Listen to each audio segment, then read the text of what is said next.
we don't have anything really that's bad to say about China. It's crazy that many people just can't believe that I, as a tourist, had a genuinely good experience in China. Ivana and I enjoyed our trip to Shanghai so much that we've decided to continue our China series. I think overall China was amazing. Right. My name's Lee. I'm an expat living in China. I've lived here permanently for 6 years in the city of Shenzhen in the south of China, but I've actually spent a lot of time here over the last 20 years. And about 4 or 5 years ago, myself and my son, we started making videos covering China. And the reason we did that is because being from the West, every time we traveled back to the West, we were hearing like the way people talk wasn't the way how things were when we were actually in China experiencing it ourselves. So we decided to start making videos about that to kind of put the record straight. But during that time, we've been attacked quite extensively, not just by people who have been commenting on our videos, but also Western media who have been accused of being shills, have been accused of being working for the Chinese government. We've been accused of lying about things in China, saying that things are good. We've been, you know, the whole thing. But it's very interesting. As China's opened up after COVID, there are now more and more people traveling to China and finding out that what they're reading in the media is not what they're experiencing here when they come to China. And I've focused on 3 in this video. That's Jet Lag Warriors, which are a Canadian couple. There's a couple called Sunkissed Bucket List. They're fellow people from the UK, a young couple from the UK. And then there's a German guy his channel's called Ken Abroad. So let's have a look at what they have to say, and I'll give my sort of comments and things on that video as they're talking. And yeah, the whole Western media versus the reality in China topic is a big one, because I can really see that many people, based on what I have read in the comment section on all my videos, do have a very wrong impression of what China is really like.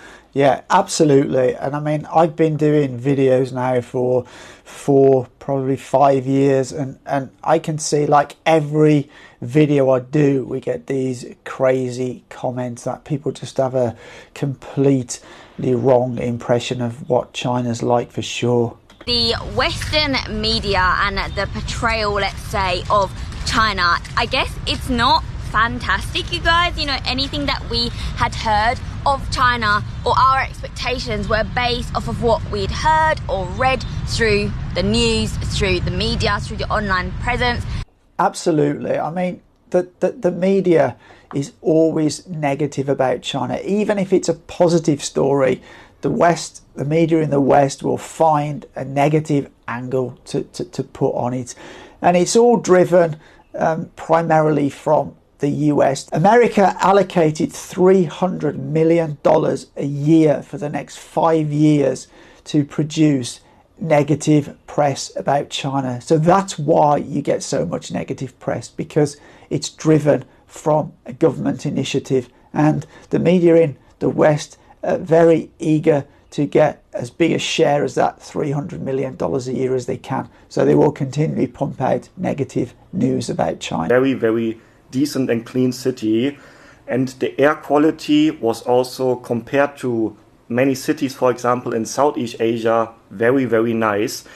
Yeah, I mean, again, I can concur with that. I live in Shenzhen, and the air quality is very good in Shenzhen. Now, if you look at the major cause of pollution in cities, is generally vehicles, and there's a lot of electric vehicles. Certainly in Shenzhen, all the taxis are electric, all the buses are electric, all the motorbikes are electric, and I would say a good 40% of the cars now on the roads are electric. EV is taking off incredibly fast here in China, and that all goes towards making cleaner cities. And I've been to Beijing.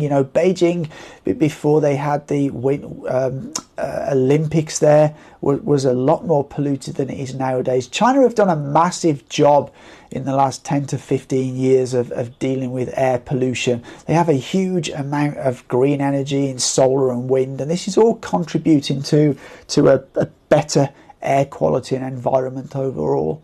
And yeah, I think I talked about the air quality earlier already. So yeah, the air quality was actually really nice. Like, of course, not as nice as being somewhere in the countryside. You can feel it's still a city. But yeah, once again, if I compare it to like Bangkok or Ho Chi Minh City, Manila, places like that, the air quality was actually really nice for such a big city. Well, I actually have a personal experience of Bangkok, and I actually suffer with asthma, and I do struggle a bit when I'm in Bangkok because there is a lot of pollution there. There's a lot of diesel and petrol vehicles on the roads there. The traffic is crazy chaos. So there's a lot of pollution being kicked out in the city of Bangkok for sure. We have to say, a city of 25 million people, we were so impressed with just how clean it was. Yeah, I mean, Chinese cities are very, very clean. It's not just big cities. You can go to second, third, fourth tier cities. They're just as clean. I've travelled fairly extensively over China, and you can see even a lot of smaller rural villages are very, very clean. There's a massive army of people around China, generally more senior people who are employed to keep the place clean. And actually, my son, when he was here, he made a video about the street cleaners here in Shenzhen, and you want to go check that out because if you do, it's a great video. We've even had some comments. People were impressed that Chinese people were allowed to celebrate Christmas in public. Is Christmas banned, or China has banned Christmas? And from what we saw in the time we were there in Shanghai, in the city centre, Christmas was very much on. Of course China haven't banned Christmas. Why so many people believe that South African guy and his little American sidekick? I have no idea. They must be as foolish as anything to believe the nonsense that those two guys continuously put out. It was happening. There was decorations, there was music, there was markets. It was pretty festive, actually. Well, yeah, I mean, to be fair, in major cities like Shanghai, Shenzhen, Beijing and that, you will get a lot more Christmassy stuff.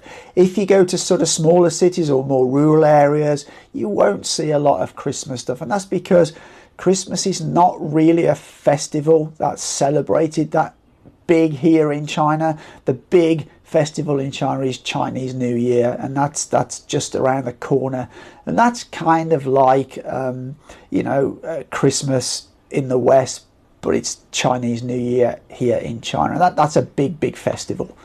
There was one comment that thought every people that you saw in my videos were hired by the Chinese government and were placed there to leave a good impression about the country. The other funny one was when people said, everyone that you see in your vlogs right now are paid actors.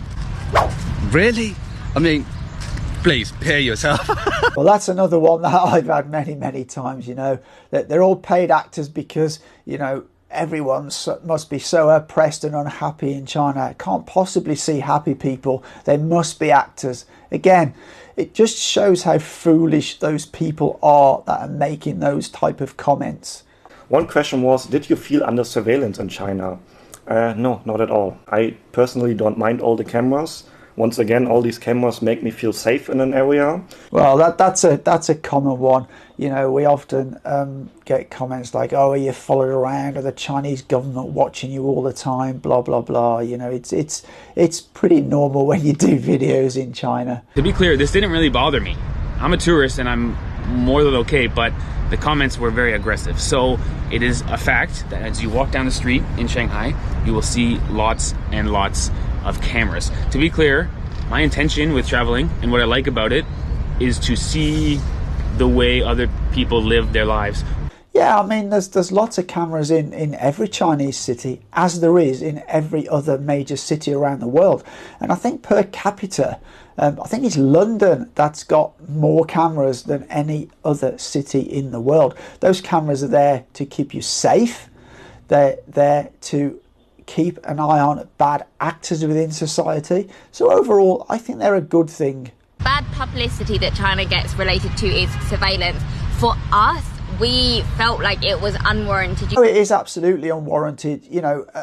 other cities in the world have just as many cameras, but they don't get the bad publicity. It's only China that gets the bad publicity. And that's because certain Western governments are pushing a particular narrative, and certain Western media are amplifying that government narrative. And it's all to demonize China so the West can try to retain their hegemony. Were we being followed? Because there's cameras everywhere in Shanghai.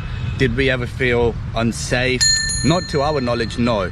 So the minute we arrived in Shanghai, when we were at the airport as well, we were recording. So but again, recording is not a problem. You're not being followed around in China. Yes, there are a lot of cameras, but as I said earlier, that's no different to any large city anywhere in the world. Cameras are there for your safety. You know, think about it logically. How many people are in Chinese cities? Do you really think the government has the resource or the desire to follow everybody around? Now, I'm sure those cameras are used to keep an eye on bad actors within society, somebody who's up to something that they shouldn't be, or like that. But I can tell you, when I first came to China, there was a lot of petty crime, shoplifting, pickpocketing, bag snatching. That has all disappeared. You don't see any of it anymore. In the comment section, a lot of people were amazed that Ivana and I were able to walk the streets of China without a government employee with us 24/7. Yeah, it's just crazy that people still have this thought in the year 2024 with the amount of videos that are on YouTube. You know, just the amount of people that have got cameras that are sharing stuff from China on their camera phones, and people still think that if you come to China you'll be followed by government officials. How ridiculous. It did not feel under surveillance. Also, some of the comments were like, you were followed by the Chinese government literally from the moment you arrived at the airport. There were people following you everywhere. Ridiculous comments like this. Yeah, I mean, I can't believe in 2024 people still think like that, but that just shows you the power of the media in the West, you know. Also very safe. I felt very safe in Shanghai. Yeah, I mean, Shanghai is a really, really safe city, as are all the cities around China. I feel way safer in cities in China than I do pretty much anywhere else in the world, and that includes my home country of the UK. I've been, you know, when I was younger, you know, 18, 20 years ago, I'd be going to nightclubs in Shanghai, leaving at, you know, 2 a.m, walking back to my apartment. Not a worry at all about being attacked or robbed or anything like that. And yeah, there's also one thing that I really want to mention. I got so many negative comments about China, and also many people were insulting me because I went to China. Again, that's par for the course. I've been doing videos, as I say, for 4 or 5 years, and you can guarantee at least 1 or 2 comments on every video I put out. I will get insulting comments. Now, I delete the worst ones. Where they're very, very insulting and personally insulting, I will delete them. But, you know, it's quite normal that I'm called a China shill, or that, you know, I've sold my soul to the Chinese government and all this kind of thing. And you get this for just making videos about China. It used to bother me. It used to bother me quite a lot. But it doesn't bother me anymore. I just feel sorry for the people who write those kind of comments, really. Crazy question. I got a lot of crazy, ridiculous comments as well, and these comments really show what many people think about China.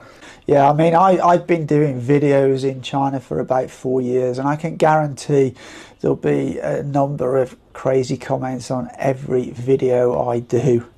We walked down the streets with our cameras, we filmed the buildings and the tourist attractions. There were lots of people in the footage that we captured. We even went underground into the metro, filming the whole time, showing the security and the trains and everything. We even filmed some of the police officers because they're all around the city, and we were commenting that it's very safe. We walked right in the front door of restaurants, cameras rolling, ate some food, had a beer. this was another thing in our comments where people were like, you need to be very careful where you're recording, you're not allowed to film everywhere. Yeah, I mean, there's absolutely no problem with filming in China. If you're in a sensitive area, then maybe if you're like near a military base or something like that, then of course you're going to have an issue. But that's no different to anywhere else. It doesn't just apply to China and not other countries. It applies everywhere. You go and try and film in a military base in the USA or the UK. You ain't going to be allowed to, you know. Simply, you're not going to be allowed to in China either. I was able to film videos everywhere. You saw me even filming at the airport. Not once have I been told in China to stop filming or something like that. Yeah, I mean, in all my time here, I've only ever been asked to stop filming once or twice, and that's by overzealous security guards. If you're on private property, like shopping centres are private property, and they may not want you filming in there. But often that's been when I've got a very big professional camera. If you film on your phone or with a very small camera, it's never an issue. And actually, it's very different in China. People will actually go out of their way to get in the frame. Often I've been filming and people are behind me waving into the camera, or if you point the camera at them, they will be very amenable. They'll want to be in the film. They'll come up and talk to you when they see you filming, asking what you're doing. They'll want to say hello on camera. And that's completely different to in the West. You know, I'm not comfortable filming when I'm in the UK at all, but I'm very comfortable filming in China. Many people accused me in the comments of being paid by the Chinese government. There were comments like, "Oh, I'm so disappointed, Ken, you sold your soul to the Chinese government. I'm very disappointed. I'm going to unsubscribe your channel." Many comments like this, and that really showed me how negative many people, all these comments were from Western people, as far as I can judge by their names. Yeah, I mean, that's normally the case. I find most of those people making those kind of comments are from the Western world, and increasingly Indians. I get a lot of negative comments from people with Indian names, because I think India are a little bit sort of maybe jealous that China has advanced so much, and they're still somewhat behind China. You guys, we are still waiting for our check in the post. Wink, They wink. have No. no reason to pay us whatsoever, because we're not the only people going there. Tourism has opened up in China, right? So many people heading there. So why on earth would they pay anyone? This is something that gets levelled at me all the time. I probably get that comment at least once in every video I put out, because, you know, Westerners can't possibly believe that there's nice and good things in China and positive things. So I must be lying, or I must be paid to be saying that. I mean, it's just absolutely ridiculous that they think like this. We are very happy to report that we went, we visited, we enjoyed it so much. We had no issues throughout our entire trip. Yeah, I mean, it's amazing that a lot of the people who will put these negative comments on your videos are generally people who've never been to China, or they're people that watch channels that are these negative China channels by people who've got a sort of agenda, let's say. Overall, I would say our experience of China has been an eye-opener. From what we've heard from people, from what we've seen in news, from what our friends and family back home were saying as well, because everyone was a bit apprehensive based on the opinions they formed from what they've seen in the media.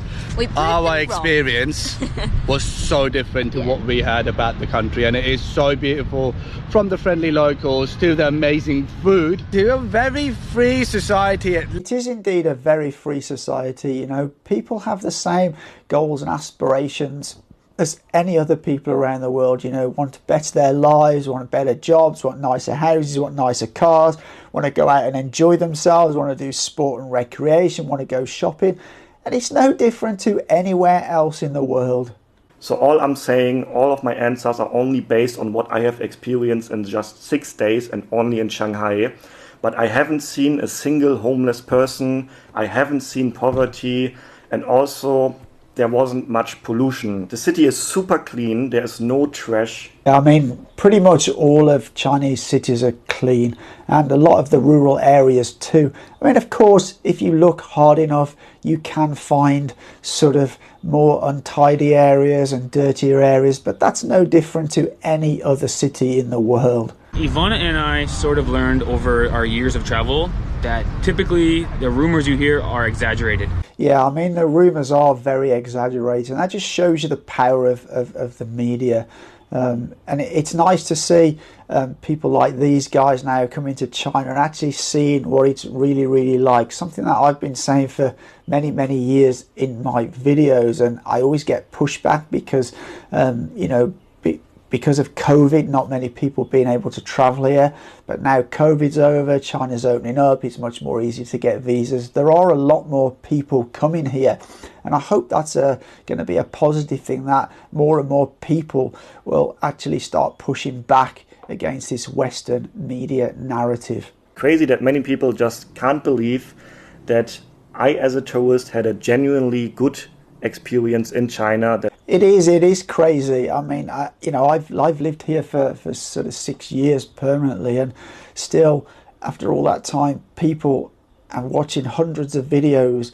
People still can't believe I live a very nice, comfortable life here in China. And I think the bottom line is, if you stick within the law and you stick to the rules, then you'll have no problem here. If you start breaking the law and breaking the rules, then of course you will have a problem here. But that's no different to like anywhere else in the world. You know, you have to abide by the laws and abide by the rules. Everything will be fine. So there you go. That gives you a feeling of what other YouTubers think about China. I will leave links to their channels in the description section of the video, so you can go check them out. I really encourage you to watch some of their videos on China, because a lot of their videos are very similar to the videos I produced when I first arrived here. How shocked I was at how you know, China really is. And it's good that more and more people are coming. It's much easier to get a visa now. It's not even that difficult to get a regular tourist visa. But if you don't want to do that, you can get the on arrival the 144-hour transit visa. That is limited to certain cities and provinces. Or there's a number of countries now, I think there's 7 or 8 countries where you can actually get a 15-day visa pretty easily. You'll have to check out the list of what countries that is. I don't have them off my head. But yeah, I mean, so I thank you for the time in watching this video today. It is a bit of a longer one than normal. If you do like the video, consider giving it a thumbs up. And if you like the content I do on this channel, consider hitting that subscribe button. However, as always, for now, take care. Whispers in my head, what you gonna do? 선택의 기로에 왠지 견내려 해. 쉽지 않아도 진실한 나만 내